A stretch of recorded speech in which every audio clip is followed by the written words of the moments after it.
POCSO കേസിൽ പിതാവിനെ കോടതി വെറുതെ വിട്ടു. Nanma communication branded smart phone, land phone, laptop, ടിവികൾ, വമ്പിച്ച ലോൺ മേളയും സമ്മാനങ്ങളും എക്സ്ചേഞ്ച് ഓഫറുകളും. നന്മ കമ്മ്യൂണിക്കേഷൻ, ശ്രീകാലേശ്വരിക്ക് മുൻവശവും വടക്കേനടയിലും. സ്വന്തം മകളെ ലൈംഗികമായി ഉപദ്രവിച്ചു എന്നാരോപിച്ച് മതിലകം പോലീസ് രജിസ്റ്റർ ചെയ്ത പോക്സോ കേസിൽ പ്രതിയായ പിതാവിനെ കൊടുങ്ങല്ലൂർ ഫാസ്റ്റ് ട്രാക്ക് സ്പെഷ്യൽ കോടതി കുറ്റവിമുക്തനാക്കി വെറുതെ വിട്ടു. മതിലകം സ്വദേശി നൽകിയ ഹർജി അംഗീകരിച്ചുകൊണ്ടാണ് സ്പെഷ്യൽ ജഡ്ജി ജോമോൻ ജോൺ ഉത്തരവിട്ടത്. 9 വയസ്സുള്ള മകളെ കുളിപ്പിക്കുന്നതിനിടെ ലൈംഗികാതിക്രമം നടത്തിയെന്നാരോപിച്ചാണ് മതിലകം പോലീസ് കേസെടുത്തിരുന്നത്. എന്നാൽ പ്രോസിക്യൂഷൻ ഹാജരാക്കിയ രേഖകളും കുട്ടിയുടെ മൊഴിയും പരിശോധിച്ചതിൽ നിന്നും പ്രതിക്കെതിരെ ലൈംഗിക ദുരുദ്ദേശത്തോടെയുള്ള അതിക്രമങ്ങൾ തെളിയിക്കാൻ പ്രാഥമികമായ തെളിവുകളില്ലെന്ന് കോടതി വ്യക്തമാക്കി.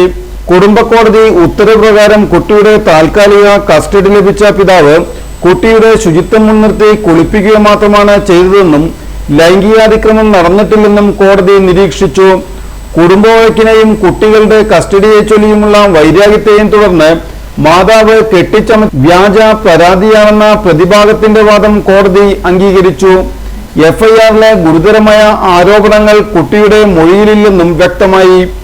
ഭാരതീയ നാഗരിക് സുരക്ഷാ സംഹിത സെക്ഷൻ 250 പ്രകാരം പ്രതി വിചാരണ നേരിടേണ്ടതില്ലെന്നും കേസിന്റെ ഈ ഘട്ടത്തിൽ തന്നെ ഡിസ്ചാർജ് ചെയ്യപ്പെടാൻ അർഹനാണെന്നും കോടതി ഉത്തരവിൽ വ്യക്തമാക്കി. പ്രതിഭാഗത്തിനു വേണ്ടി advocate Ahammed Faisal PS, advocate Jose KP, advocate Akshay Siddharth S എന്നിവർ ഹാജരായി.